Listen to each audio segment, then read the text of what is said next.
नमस्कार मु मोनालिसा स्वागत करुछि आपण माननकु आम कृषि आउ एक सुंदर अध्याय को।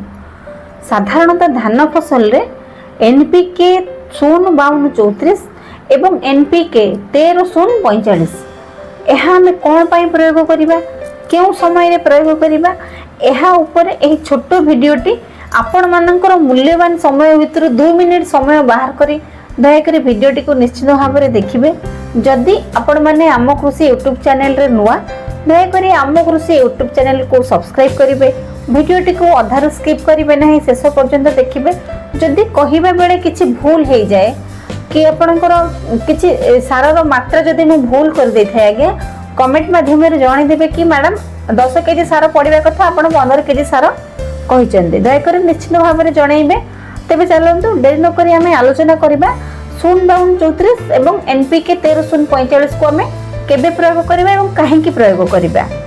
तेबे चलतु प्रथमे आम आलोचना करवा एनपीके 05234 एनपीके 05234 स्प्रे करिबार बेस्ट टाइम आज्ञा होउछि जेतेबेले धान गर्भ अवस्था रे थिबो माने जेतेबेले धान गर्भ अवस्था रे थिबो धान केंडा बाहर नथिबो सही समयटी होउछि बेस्ट समय एनपीके 05234 स्प्रे करिबार।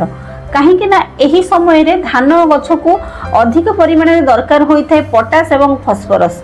जदि यही समय रे हमें नाइट्रोजन सार पकई देबा गछर वृद्धि अधिक होई जिवो।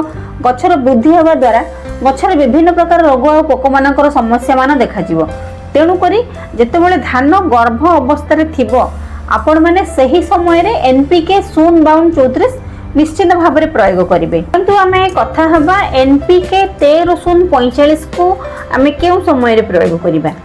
साधारणतः आम धान जमी रे पाखापाखि 80% केंडा बाहर सारी थिबो सही समयटी होउछै प्रकृष्ट समय एनपीके 1345 प्रयोग करिबार। साधारणतः एनपीके 1345 रे 13% नाइट्रोजन रहिथिला बेले 45% आपण पोटास पाइबे। एही समय रे टिके आम धान फसल को नाइट्रोजन रो आवश्यकता होई थाए पोटास रो मध्य आवश्यकता होई थाए। तेणु करी आपण जदी एही समय रे 1345 प्रयोग करिवे ताहले बहुत भलो रहिबो आपणको चाष जमी पई। साधारणतः भाव रे जदी आपणको चाष जमी एबे साधारणतः जदी केंडा बाहर सारी थिबो 80% पाखापाखि ताहले आपण एबे 1345 सहित बोरन को मध्य स्प्रे करि परिबे। 100 ରୁ 200 ग्राम बोरन को स्प्रे करि परिबे। जदि केंडा बाहर नथिबो धान गर्भ अवस्था रे थिबो ताहेले 05234 को आपण प्रयोग करि परिबे। प्रति एकर पिछा 05234 रो डोज देखिया पई गले 1 केजी रु 1.5 केजी भितर आपण 150 लिटर पानी रे मिक्स करिके स्प्रे करि परिबे।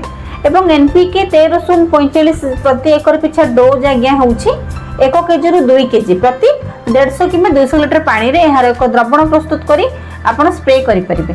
ता सहित बोरन मध्य मिसेकी आपण स्प्रे करि परिबे। बोरन को आगे हमें एथि पई पकेइबा बोरन प्रयोग फल रे गछ रे अधिक परिमाण रे फूल फल हेबारे सहायक होई थाए बोरन।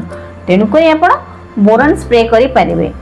आशा करूछि एही छोटो वीडियोटी आपण माननकु भल लागिथिबो। जदि भल लागिथाय वीडियो को लाइक करिवे आम कृषि यूट्यूब चैनल को सब्सक्राइब करिवे बेल आइकन प्रेस करिवे जहा द्वारा आम कृषि रो जे प्रथम वीडियोटी आगे प्रस्तुत करा जिवो एहार प्रथम नोटिफिकेशन आगे आपण पाइबे। तेनु करी आम कृषि यूट्यूब चैनल को सब्सक्राइब करंतु।